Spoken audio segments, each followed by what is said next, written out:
The pod race for me was the milestone of the movie. One of my favorite things is a bit with the salvage droids.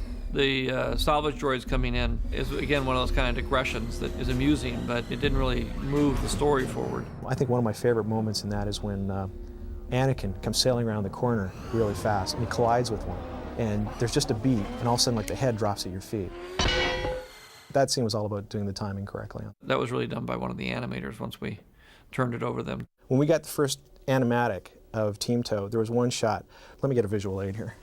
He was face on in a pod, and essentially he was riding in here in the animatic. But when we got the actual pod in front of us, the pod was more like this, and Team Toe was sitting in here. So, you know, looking onto camera, you couldn't see him at all. And I said, well, you know, we sort of have to solve this thing where, you know, the pod's riding along, and you have to be able to see Team Toe. So we said, well, why don't we just have him peek his head out like this, and he's looking over to the side, looking over at Anakin.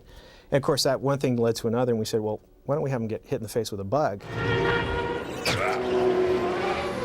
He kind of loses control of the pod a little bit, almost pushes Anakin into the cliff wall there.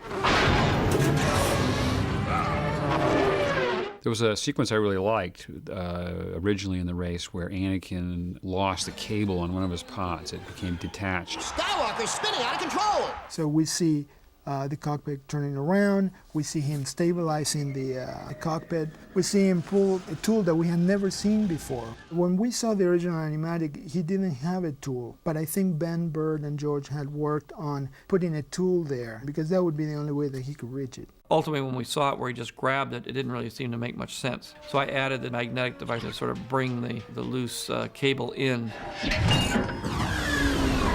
Once we start to see the videomatics and the reality of the videomatics, I changed the way it works in order to make it more believable.